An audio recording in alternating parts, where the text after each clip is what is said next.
Votre dose quotidienne de spectacle avec le Casino 2000 de Mondorf-les-Bains au Luxembourg.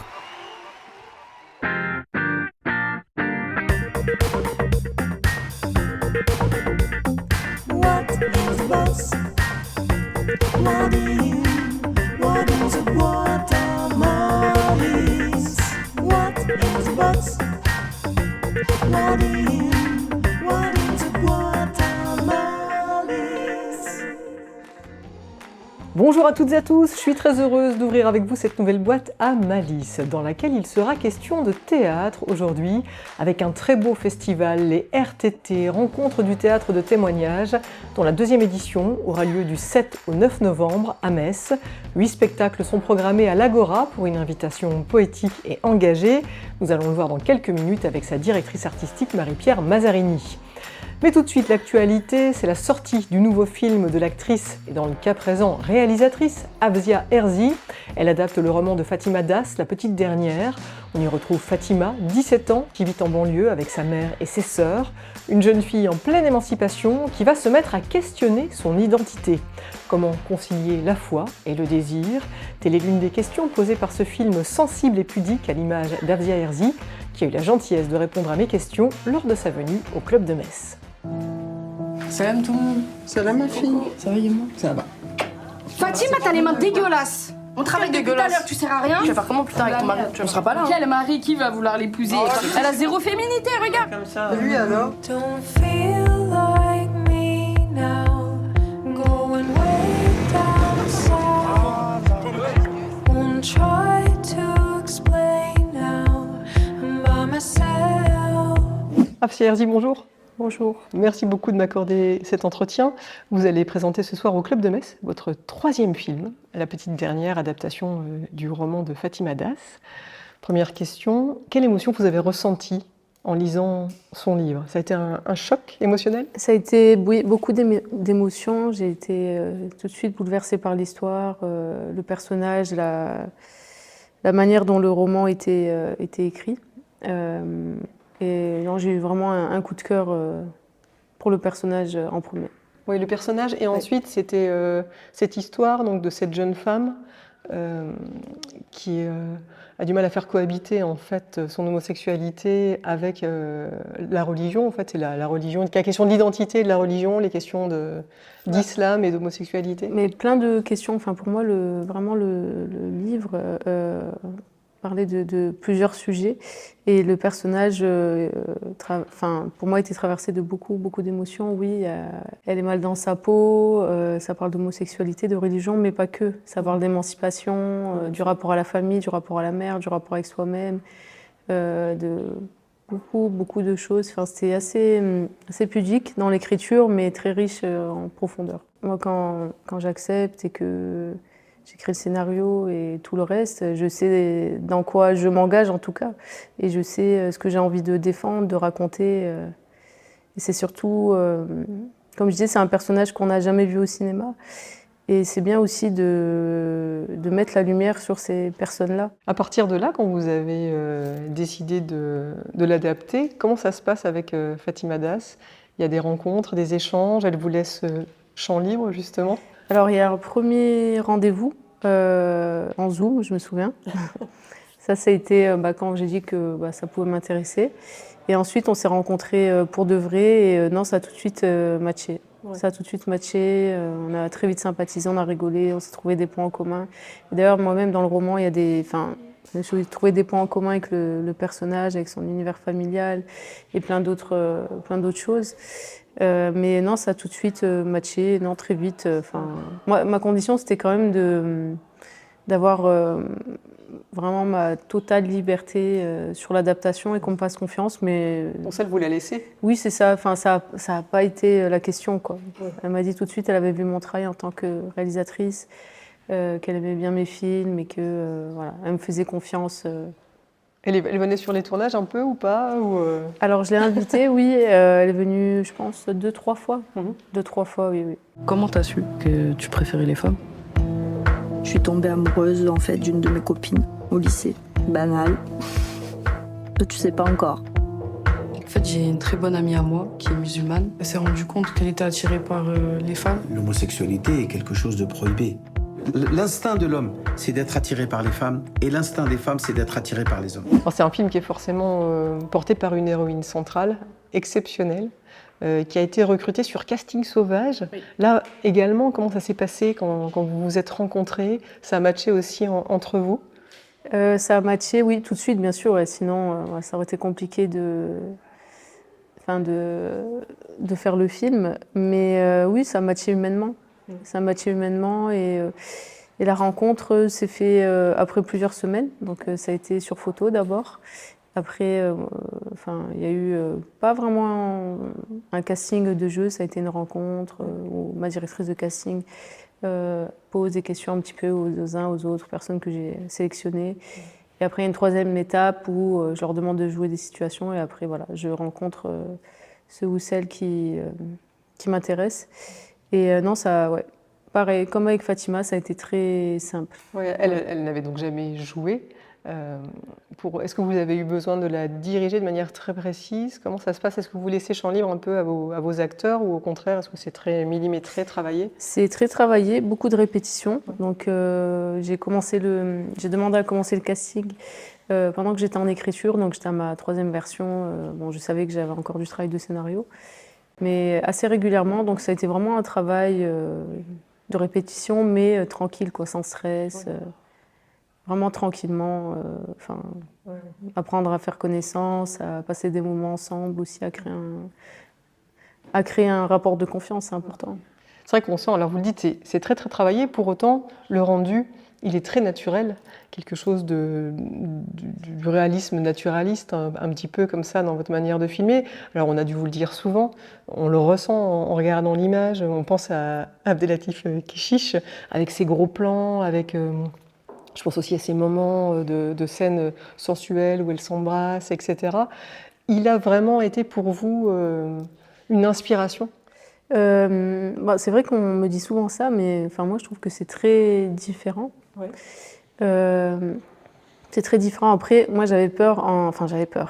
Je me suis posé la question en acceptant d'adapter le roman. Je me suis dit, est-ce qu'on ne va pas comparer mon travail à celui d'Abdelatif, parce que justement, il a raconté une histoire d'amour entre femmes. Après, ça n'a rien à voir. Ça n'a rien à voir, mais on le cite souvent, et notamment avec la vie d'Adèle, alors que vraiment, ça n'a rien à voir. Ouais.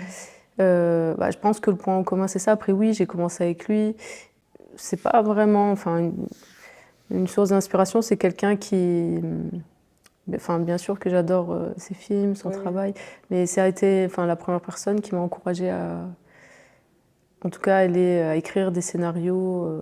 Non, j'en avais déjà écrit quand je l'ai rencontré, mais à développer ça, voilà. Oui. L'écriture et la mise en scène. Mais après, de toute façon, on ne peut pas trop imiter. Oui, bien sûr. Moi, ce que je ressens surtout, c'est cet amour de nous emmener dans quelque chose de très intime, finalement. Oui. Et avec cette caméra, justement, qui colle au corps et qui est très proche. Et je pense qu'il y a peut-être ça dans votre cinéma. Oui. C'est ça, j'ai toujours aimé. J'ai toujours voulu filmer. Quand j'imaginais que j'allais filmer, j'ai toujours su que j'avais envie d'être proche des gens. En même temps, il y a les deux. Hein. Je suis parfois très proche et parfois très loin. Ça dépend des situations, de l'émotion et de comment j'ai envie de terminer ou commencer la séquence. Mais ça dépend. Après, oui, j'aime filmer les visages, le grain de peau. Ça, oui, c'est vrai. Ça, c'est votre patte. C'est au point commun, oui. Mais ça, oui. Artistique. Mais il exprime notamment de la souffrance. Oh, tu suis ou tu manges? Mais je t'écoute. Tu m'écoutes de quoi? Tu vérifies même pas. Mais je t'écoute, vas-y, continue. Là, je suis perdue maintenant, je sais même plus j'en étais où. Exprime la joie qu'il éprouve, fait ses expériences de sa liberté. De sa liberté. De ses possibilités. De ses possibilités infinies. Mais il exprime également. La troisième cuillère. Oh, attends. Oh, vas-y, c'est bon. Vas-y, continue. J'ai du bruit de bouche là. Non, carrière. Là, tu seras mieux préparé comme ça. Ouais. Là, tu fais un peu trop du par cœur. Faut qu'on comprenne. Faut que... Tu comprends pas quand je parle, c'est pas français? Je comprends, mais j'ai pas l'impression que toi tu comprends ce que je dis. Bah si, je comprends. Déjà, faut qu'elle connaisse bien, et après, pourra mettre... Faut que ce soit tes mots. Bah, c'est mes mots. Bref, vas-y, continue. Vas-y, Fatima. Je recommence. Être libre, est-ce n'obéir qu'à soi. Vous, avec le film de Keshish, La graine et le mulet, vous avez eu le César du meilleur espoir. Vous aviez une vingtaine d'années, 21 ans, je crois, si j'ai bien calculé. Nadia, elle a eu le prix d'interprétation à Cannes, à peu près 23, 24 ans. Est-ce que vous vous reconnaissez en elle? Est-ce qu'il y a un peu une passation qui s'opère entre vous? Ouais, il y a des points en commun, c'est sûr. Hein. Bah déjà, moi, le premier prix que j'ai eu, c'était à Venise, pour La graine et le mulet. Donc, ça a été dans un grand festival où, on va dire, tout a plus ou moins changé du jour au lendemain. C'est-à-dire que du jour au lendemain, les gens vous reconnaissent, on vous félicite pour votre travail. Et vraiment, ça a été comme ça du jour au lendemain. Et pour elle, ça a été pareil. Mais ça, oui, je lui avais dit, je l'avais un petit peu prévenu en amont. Mais oui, non, il y a beaucoup de points en commun. Il y a ça, il y a le fait que moi aussi, ça a été du casting sauvage. Non, ouais, pas mal, ouais. Il y a une passation, c'est sûr. Hein. Bon, après, c'est... passation, je sais pas, après, j'ai... Vous reconnaissez peut-être en elle, comme si effectivement ça pouvait être votre petite sœur. Oui, c'est ça. D'ailleurs, le film à l'étranger s'appelle La petite sœur. Et je trouve que c'est un très beau titre. Complètement. Et même, moi, je trouve que même quand on voit le film, c'est un petit peu notre petite sœur à toutes et à tous. Je pense que c'est pour ça que les gens sont très attachés au personnage aussi de Fatima. Bonsoir, toutes les trois. On va s'amuser. Pourquoi faire? Vas-y toi, pourquoi faire? Arrête ton blabla là. C'est bon, je sais ce que c'est de pas s'assumer, pas être bien dans sa peau, tout ça, mais à un moment, faut vivre, non? Tu serais notre petite Joconde. Moi, je serais Cassandra de Vinci.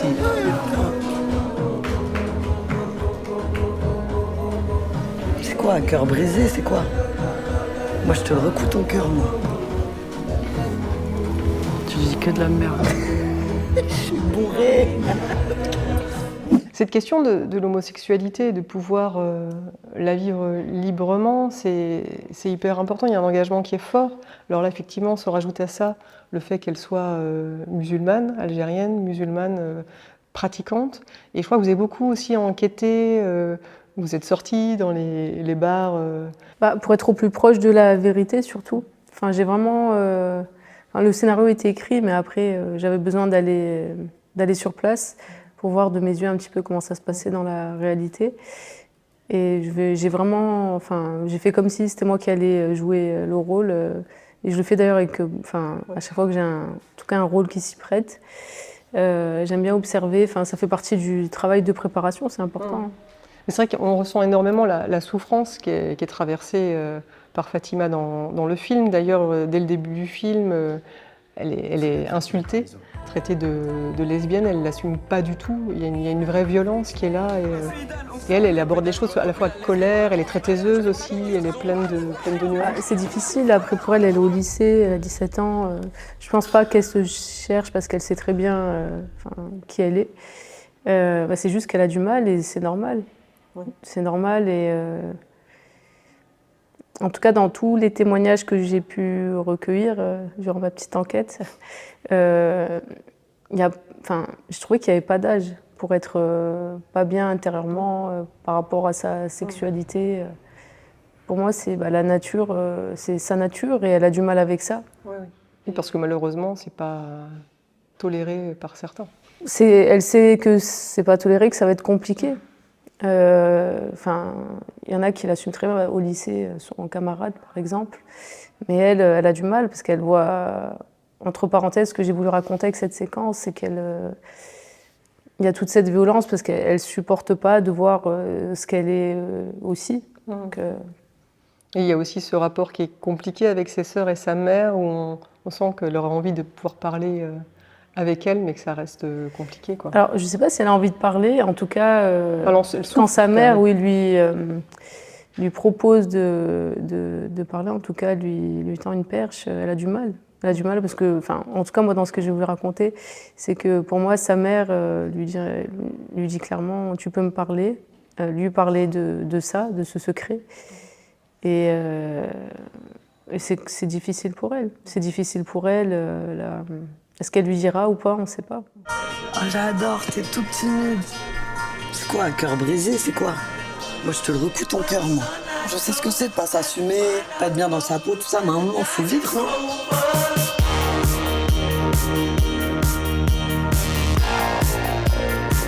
L'émancipation est une question fondamentale. C'est une demande d'être reconnu comme égaux parmi les égaux. Indépendamment de ce film, est-ce que vous vous souvenez de votre premier souvenir cinématographique, du premier film qui vous a touché? Alors du premier film qui m'a touchée, il y en a plein. C'était plus à la télé, parce que j'allais pas trop au cinéma. Je dirais, il y avait La Petite Maison dans la Prairie, que je regardais beaucoup. Enfin, c'était des séries, quoi, voilà. Petite Maison dans la Prairie. Je regardais beaucoup de films avec Louis de Funès, avec ma mère. Non. Et après, ça a été des films comme Rocky, Titanic, plus tard. Ouais. Est-ce qu'il y a un film qui vous a donné envie de devenir réalisatrice? À quel moment vous décidez de devenir réalisatrice? J'ai toujours eu cette envie-là. En tout cas, j'ai toujours écrit des scénarios qui ressemblaient pas à des scénarios, mais franchement, depuis petite, en tout cas, à l'école, je pense, on découvre un peu la littérature, la poésie, les pièces de théâtre. Et en observant un petit peu autour de moi, je savais que j'avais envie de raconter des histoires. Je savais pas forcément. Ça a toujours été des films, mais je me suis quand même laissé cette liberté de me dire peut-être que ce sera autre chose ou pas. Mais non, depuis toujours, vraiment. Et vous mettre au service de l'histoire, c'est ce qui compte avant tout pour vous, au cinéma? Pour l'instant, en tout cas, raconter des choses qui me touchent, qui me parlent, parce que un film, c'est beaucoup de travail, c'est beaucoup de temps, c'est beaucoup d'énergie. Faut tenir le coup. Donc, beaucoup de responsabilités. Donc, non, plus raconter des histoires qui me touchent sans me dire, tiens, je vais faire des entrées ou je vais faire ça. Non, avant tout, c'est vraiment raconter une histoire. Alors, si je vous dis devant ou derrière la caméra?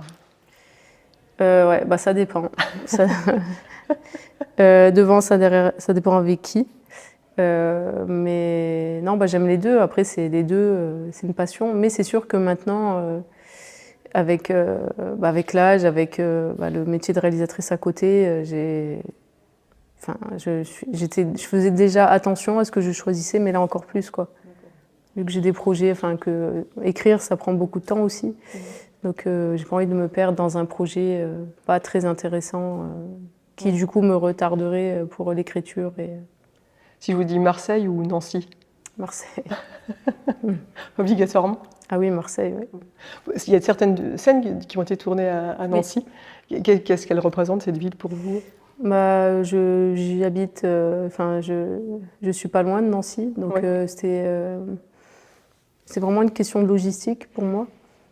Et c'est facile de tourner là-bas aussi, c'est calme. Et c'est important d'avoir du calme en tournage, de ne pas être dans le stress, de ne pas savoir où se garer pour les autorisations, pour les... Voilà, je ne vais pas citer des villes. Mais non, c'était pratique pour moi, voilà. Mais c'est une ville que j'aime bien aussi. Hein. Bon, c'est pas Marseille, j'aurais pas pu tourner le film à Marseille. Il n'y a pas la même énergie. C'est pas la même énergie, mais en tout cas, pour travailler, c'est bien. Et quel est, pour terminer, le plus beau compliment qu'on pourrait vous faire sur ce film? Le plus beau compliment... compliment, je sais pas, mais quand en tout cas les gens, quand il y a un bon retour du public et que les gens sont contents, touchés, en tout cas qu'on me remercie d'avoir pu représenter justement un personnage qu'on n'a jamais vu au cinéma. Encore hier, j'ai présenté le film à Strasbourg et il y a vraiment plein de jeunes femmes qui sont venues, qui m'ont dit merci. Parce que il y en a plein aussi qui m'ont dit c'est proche de moi, c'est mon histoire. Et c'est un film extrêmement touchant et utile. Merci beaucoup. Merci. Merci.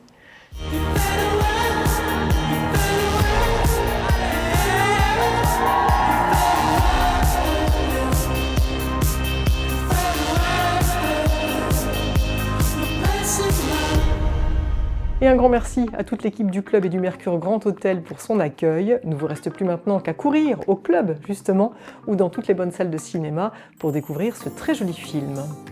Intéressons-nous maintenant à un tout jeune festival dans le paysage messin, les RTT, Rencontres du théâtre de témoignage, dont la 2e édition aura lieu à l'Agora du 7 au 9 novembre. Festival de qualité dont la programmation, j'en suis sûre, va vous séduire.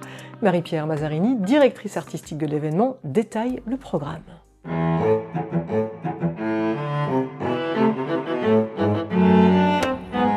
Mais qu'est-ce que je fous encore là, moi, dans le froid et le vent, loin de tout ce qui est rassurant?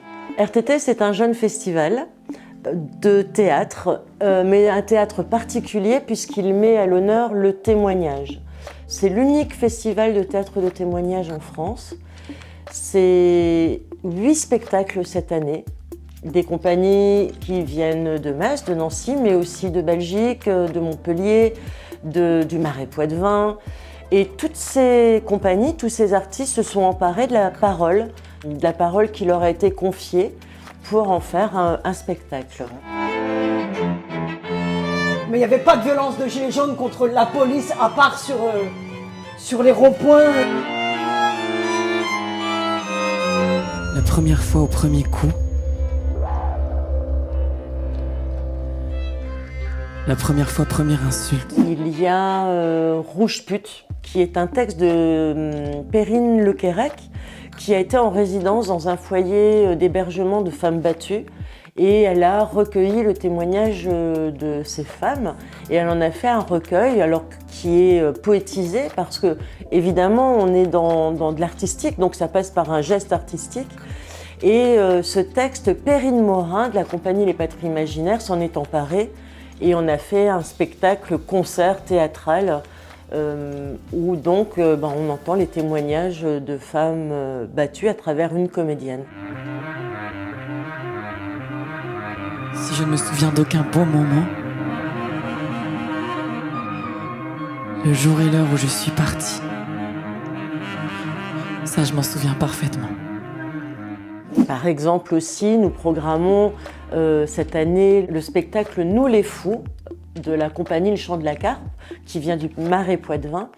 Ces artistes, pendant plus d'une dizaine d'années, sont régulièrement allés à l'hôpital Laborde, qui est un hôpital psychiatrique, et ils ont recueilli le témoignage de soignants, d'aidants, de familles, de fous.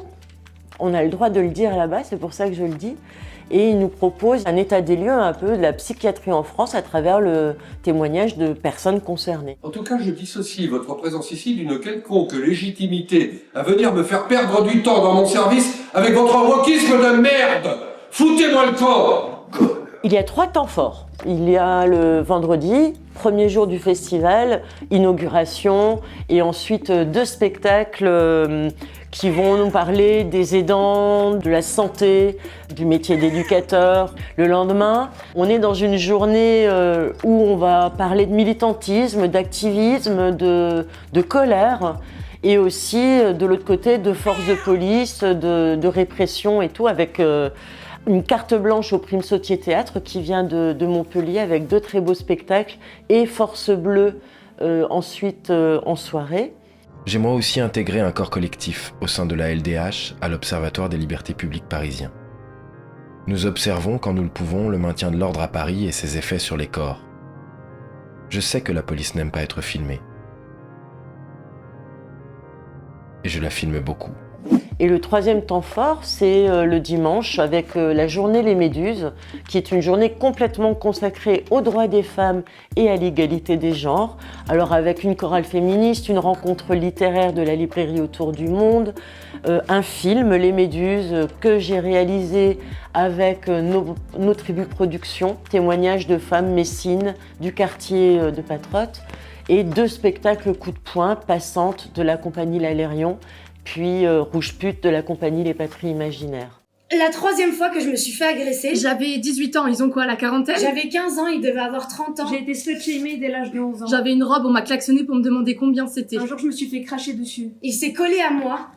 Le festival, les RTT, depuis l'année dernière, on l'a posé à l'Agora, qui est un lieu assez particulier puisqu'il rassemble un centre social, une médiathèque, un espace de spectacle, et il est au cœur d'un quartier prioritaire de la ville.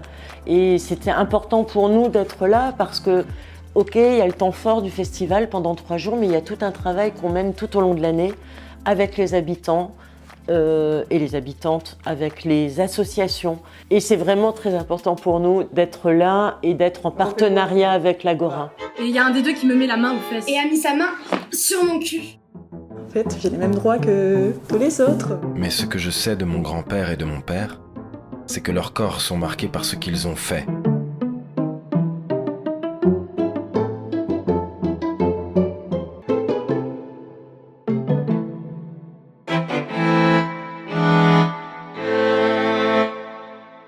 Le théâtre qui part de la parole réelle et qui... je sais pas quoi, le témoignage qui apparaît dans RTT, c'est un jeune festival.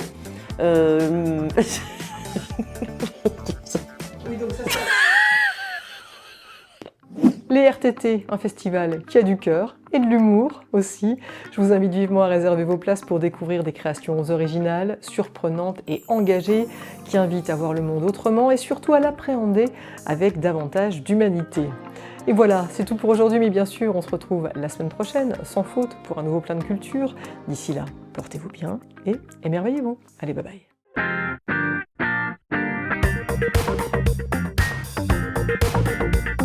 What is bus? What is a watermollies? What is bus? What is a watermollies? Votre dose quotidienne de spectacle avec le Casino 2000 de Mondorf-les-Bains au Luxembourg.